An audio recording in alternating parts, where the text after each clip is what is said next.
(5월은) 가정의 달이라서 가정, 부모님, 자녀, 부부, 가족 이야기를 많이 합니다. 여러분은 여러분의 부모님, 특히 아버지를 잘 알고 계십니까? 제가 몇 분에게 물어봤어요. 집사님은 아버지를 잘 아십니까? 여러 명에게 제가 물었는데 대답은 같더라고요. 잘 모릅니다. 왜 모르십니까? 부모님이 저에게 얘기를 해주질 않았어요. 그럼 질문은 했습니까? 아니요. 지금 돌이켜보니까 부모님을 알고 싶어 하질 않았네요. 부모님이 내가 말이야 옛날에 그러면 또 라떼구나. 그리고 처음부터 아예 듣지를 않으려고 했고 회피했어요. 그러니 부모 이야기를 제대로 들은 적도 없고 제가 듣기를 싫어한 거네요. 대부분 이렇게 얘기를 하더라고요. 또 여러분 교회 다니시는데 하나님을 잘 알고 계십니까? 뭐라고 대답할까요? 하나님은 사람이 아니시니까 부모님보다도 알기가 어려운 분이 틀림없죠. 그런데 하나님은 항상 친히 당신에게 우리를 알려주시려고 성령님으로 오시고 또 여러 상황 가운데 내가 이런 사람이다, 내가 이런 하나님이다 알려주시기 위해서 끊임없이 우리에게 말씀해 주시고 우리를 찾아오시는 분이죠. 그런데 하나님은 우리가 스스로 연구한다고 하나님을 알 수 있는 것이 아니고 하나님이 우리에게 오셔서 알려주시는 그것만큼만 우리가 알 수가 있는 거예요. 그래서 하나님을 우리에게 잘 알려주신, 가장 많이 말씀해 주신 분이 그 내용이 성경입니다. 성경을 통해서 하나님이 당신이 이런 분이라는 걸 가장 잘 알려주셨어요. 성경을 읽어보면 하나님을 창조주다, 왕이다, 목자다, 아버지다, 남편이다, 이렇게 여러 비유로 하나님이 어떤 분인가 그걸 가르쳐 주었어요. 이 중에도 아버지의 비유를 가장 많이, 그래서 하나님은 아버지 같은 분이다 이렇게 우리에게 설명을 하죠. 예수님이 우리에게 기도를 가르쳐 주신 주기도문이 있는데 첫 번째 문장이 하나님을 부르는 문장인데 어떻게 불러요? 하늘에 계신 우리 아버지, 하나님이 아버지라는 거예요. 그런데 하나님은 어떤 아버지신가? 오늘 본문의 비유를 통하여 하나님이 어떤 아버지신가를 보여줍니다. 오늘 본문에 누가복음 15장, 그래서 이 15장 11절부터 비유를 보통 우리가 탕자의 비유다 이렇게 부르잖아요. 그런데 그 내용을 보면 아버지의 비유다, 하나님 아버지의 비유 이렇게 부르는 게 더 적절한 표현일 것입니다. 한 사람에게 두 아들이 있었어요. 둘째 아들이 아버지에게 유산을 자꾸 달라고 합니다. 살아있는데, 아버지가 살아있는데도 유산을 미리 달라고 조릅니다. 계속 조릅니다. 하도 졸라서 아버지가 유산을 나누어 주었습니다. 그런데 유산을 받자마자 1, 2년도 아니고 한두 달도 아니고 1, 2주도 아니고 며칠이 못 돼요. 이 재산을 다 팔아서 현금화 해가지고 먼 나라로 떠나버립니다. 그리고 그곳에서 하는 일마다 실패하게 됩니다. 성경에 의하면 허랑방탕했다, 재산을 다 낭비했다, 관리도 제대로 못하는 거죠.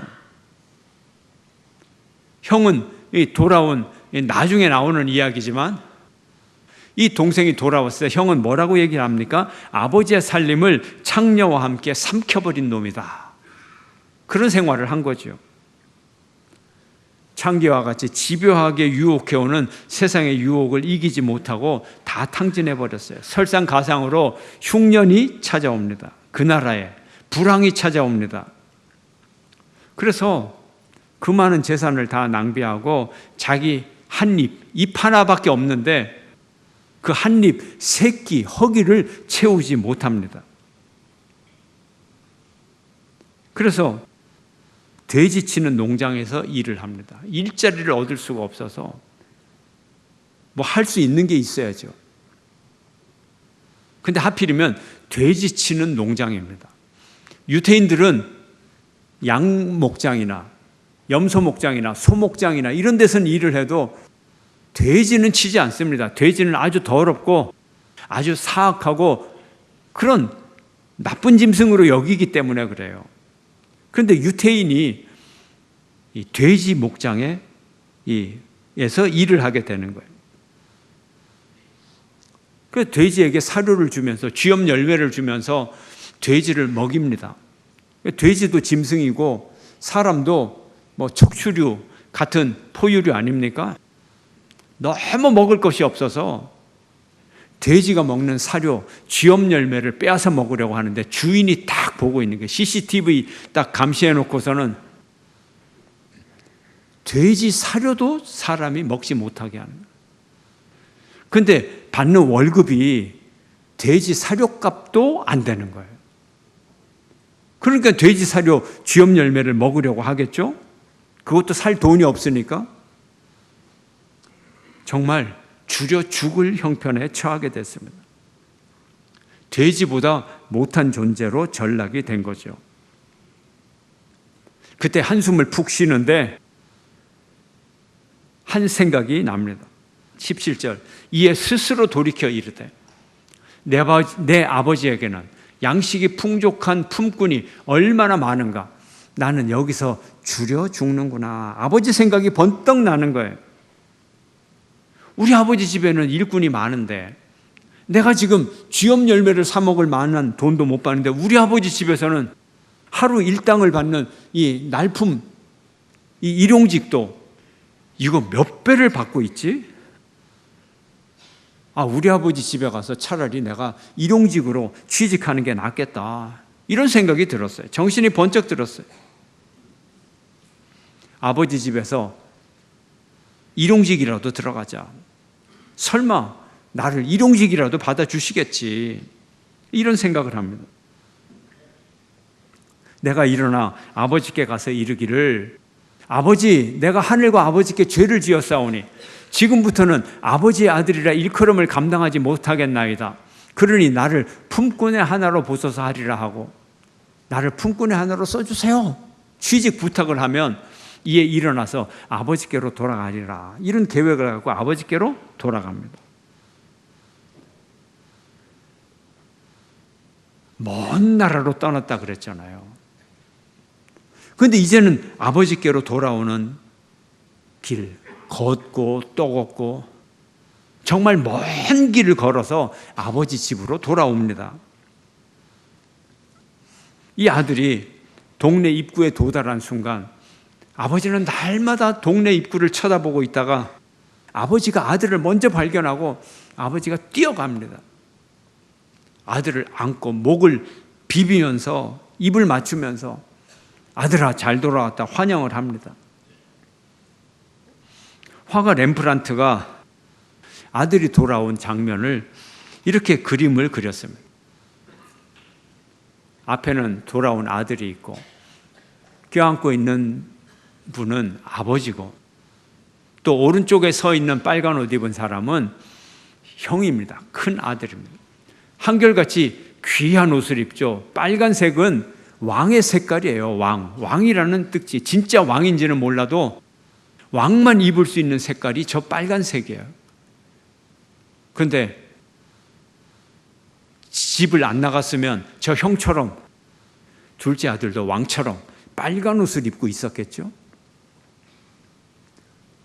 너무 왕 같은 아버지와 대조가 됩니다. 아들의 모습을 보면 머리를 보면 머리털이 다 빠졌어요. 젊은 나이에 얼마나 고생을 하고 영양실조가 됐던지.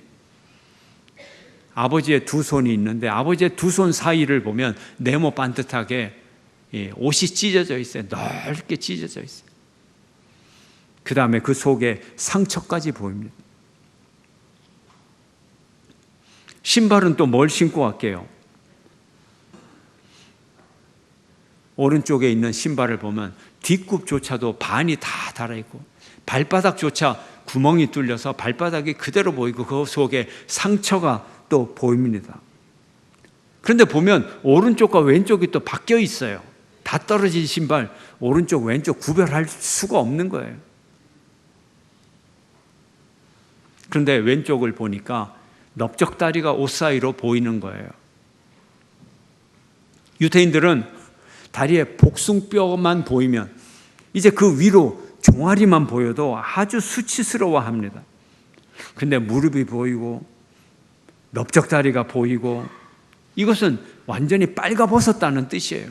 아주 최악의 수치스러운 그런 상황에 아버지를 찾아온 거예요. 이 아들을 아버지는 목을 안고 비비고 반갑다고 하고 제일 좋은 옷을 입히고 손에 가락지를 끼우고 발에 신을 신기고 제일 좋은 옷을 입혔다고 하니까 지금 아버지가 입고 있는 이런 왕의 옷을 그 아들에게 입혔다는 거 아니겠어요? 그리고 온 동네 사람들을 초대해서 살찐 송아지를 잡고 풍악을 울리면서 함께 환영 잔치를 합니다. 이분이 하나님 아버지라는 거예요. 하나님이라는 거예요. 비유예요, 비유. 하나님은 우리가 회개하고 돌아오기를 원하십니다. 우리가 가야 할 길이 있고 가지 못하는 길이 있어요.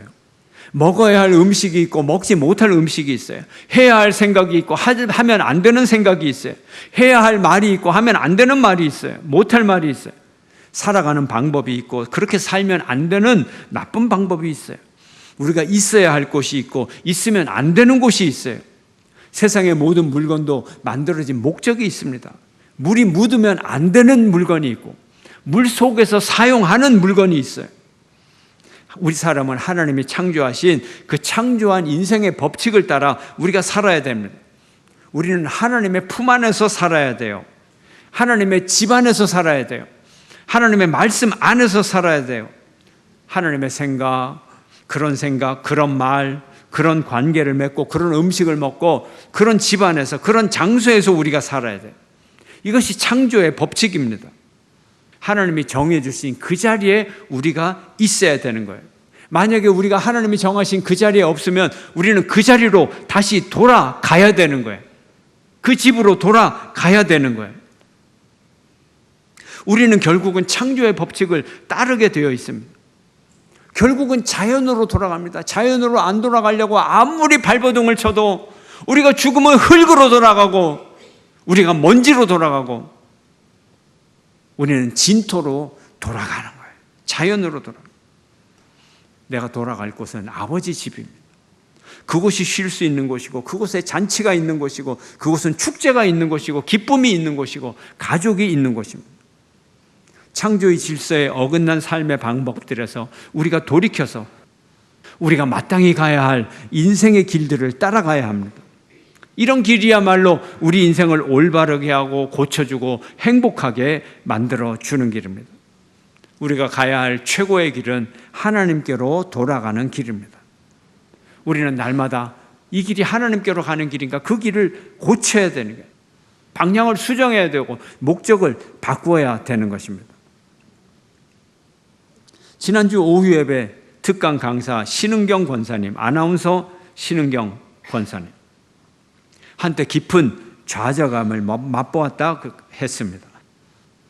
국회의원이었던 남편이 공천에 탈락을 하고 본인이 선거에 나갔는데 패배를 했습니다. 정치가가 정당으로부터 버림을 당하고 유권자의 선택을 못 받고 할 게 무엇이 있겠어요? 운동선수가 팀에서 쫓겨났어요. 할 게 뭐가 있겠어요? 가수가 노래 부를 무대가 없어요. 뭘 하겠어요?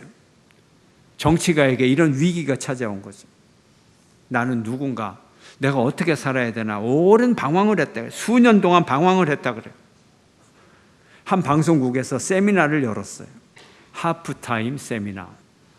하프타임 세미나. 이 하프타임 세미나에 참여하여서 힘을 얻었다고 합니다. 이 하프타임 세미나에서 인생의 목표를 재설정했어요. 축구 선수가 하프타임에 전반전의 경기를 돌아보면서 작전을 수정하고 모든 걸 바꿉니다. 우리가 인생의 후반전을 잘 준비해야 됩니다. 이 하프타임 세미나는 중년을 위한 프로그램이었습니다. 그래서 인생의 가운데에서 중년을 시작하면서 삶을 점검하고 인생을 재정비하고 목표를 재설정하는 것입니다. 우리 인생의 단계가 여러 개 있어요. 중년이라고 하면 이제 남의 말도 잘 듣고 남의 목소리에 귀도 기울이고 방향을 한번 점검해 봐야 되는 거예요. 공자 선생님은 뭐라고 했습니까? 40세를 불옥이다, 50세를 지천명이다, 60세를 이순이라 했어요. 중년기의 발달 단계인 것입니다. 40세의 유혹을 이기고 피하는 법을 익혀야 되고, 50세에 하늘의 뜻을 알아야 되고, 60세에 남의 말에 귀를 기울일 줄 아는 사람이 되는 거예요. 인생의 순리대로 살아가는 지혜로운 삶이죠. 내가 생각하는 내 인생길이 아니라 남의 얘기도 듣고 성경이 뭐라고 얘기하는지도 듣고 반드시 내가 가야만 하는 그 인생의 길로 내가 가야 되겠구나. 이게 인생의 목표를 재설정하는 거죠. 재확인을 하는 거죠. 우리는 보다 근본적인 질문을 던져야 됩니다.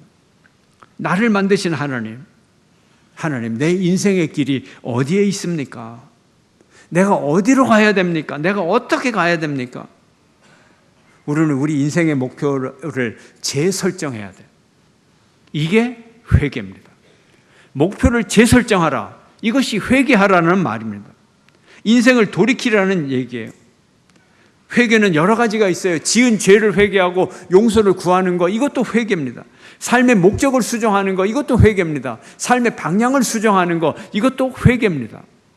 회개는 두 단계가 있어요. 첫째 단계는 깨닫는 것이 필요합니다. 회개하려면 먼저 우리의 허물을 깨달아야 됩니다. 근데 깨닫는 것만으로 회개가 완성되지가 않아요. 깨달을 때 우리는 뭘 느낍니까? 후회하게 되죠. 후회. 유다가 예수님을 팔아먹고 후회합니다. 엄청난 양심의 가책을 받아요. 그래서 은 30냥을 가지고 이 대제사장으로부터 받은 이 돈을 가지고 도로 대사장에게 갖다 줍니다. 이거 도로 받으시오. 대제사장이 안 받아요. 그랬더니 유다는 이 돈을 성전 안으로 던져버리고 다시 돌아옵니다. 그리고 너무 후회를 하다가, 쓰라린 후회를 하다가 목매어 자살해서 죽어버립니다. 깨닫는 거 필요해요. 그러나 여기서 끝나면 안 돼요. 돌이켜야 됩니다. 둘째, 돌이키는 거예요. 후회만 하고 돌아가지 않는 것이 아니라, 유다같이 되는 것이 아니라 돌이켰어요. 우리 인생이 다 죄를 무서워합니다. 무서워한다고 되는 게 아니죠. 돌이켜야 되는 거죠.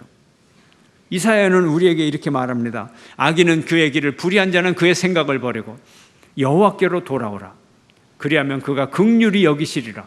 우리 하나님께로 돌아오라. 그가 너그럽게 용서하시리라. 깨닫고 후회할 뿐만 아니라 여호와께 돌아오라는 거예요. 돌이켜야 되는 거예요. 죄악의 현장을 떠나는 거예요. 이게 참 회개입니다. 탕자는 일어나서 돌이켰어요. 180도 전환했어요. 먼 나라로 등 돌리고 도망가다가 이젠 등을 돌리고 아버지께로 180도 전환을 한 거죠. 회개는 반드시 열매가 따라옵니다.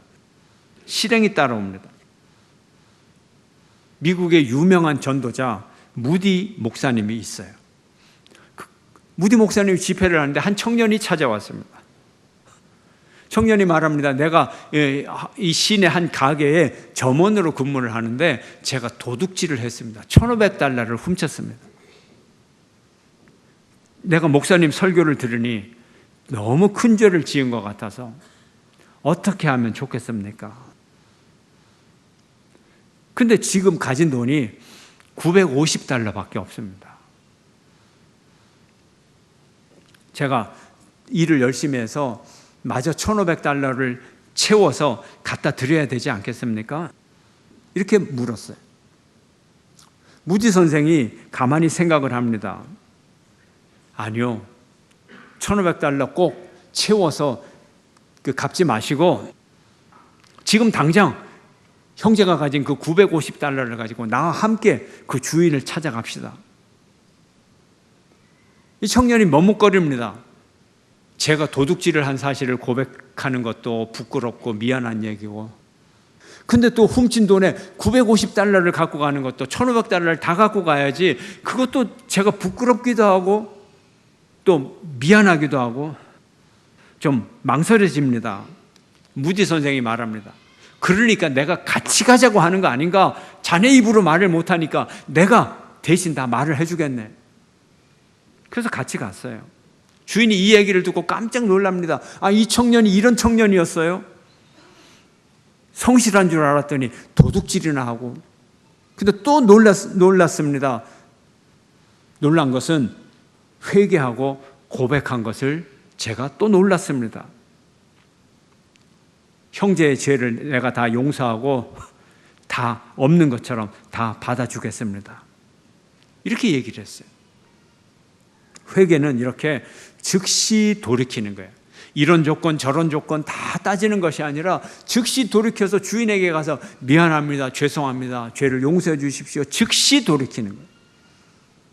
창조주의 자연의 순리대로 사는 것, 즉시 모든 것이 물 흐르는 대로 자연스럽게 이루어지는 거예요. 아름답게 이루어지는 거예요. 우리 인생을 순리대로 살아야지 어떻게 영리대로 살겠습니까? 우리가 영리대로 운명을 이기는 것처럼 잠시 그렇게 살 수는 있어요. 잠시 동안은. 우리가 비행기를 보세요. 비행기가 쇠로 됐잖아요. 그 쇠덩어리가 어떻게 하늘로 날아갑니까? 중력의 법칙을 어기면서 하늘을 날아요. 왜요? 엔진에서 고출력이 나오고 기름이 넉넉할 때는 하늘을 향해 올라갈 수가 있어요. 근데 연료가 떨어지고 엔진의 힘이 떨어지면 다시 땅으로 내려올 수밖에 없는 거예요. 인간의 지혜와 인간의 지식으로 내 뜻과 내 마음대로, 내 뜻대로, 내 생각대로 영원히 살 수 없는 거예요. 잠시 그렇게 착각할 따름이에요. 회개란 하나님으로부터 떠나 있는 인간이 우리의 전 존재를 하나님께 복귀하는 행위를 말하는 거예요. 이거는 그리스도인의 삶으로서 들어가는 첫 걸음인 거예요.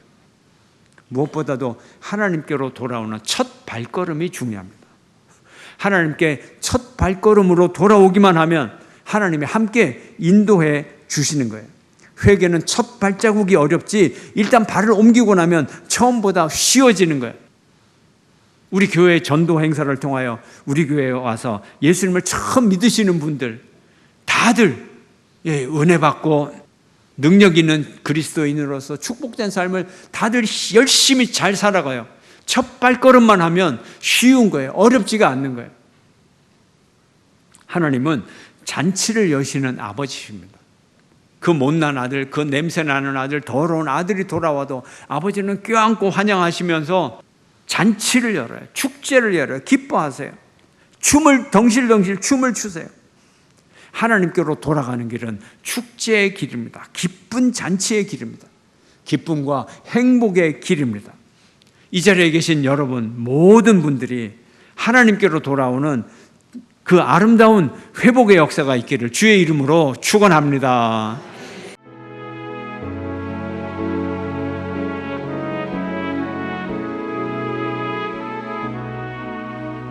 주님 앞에서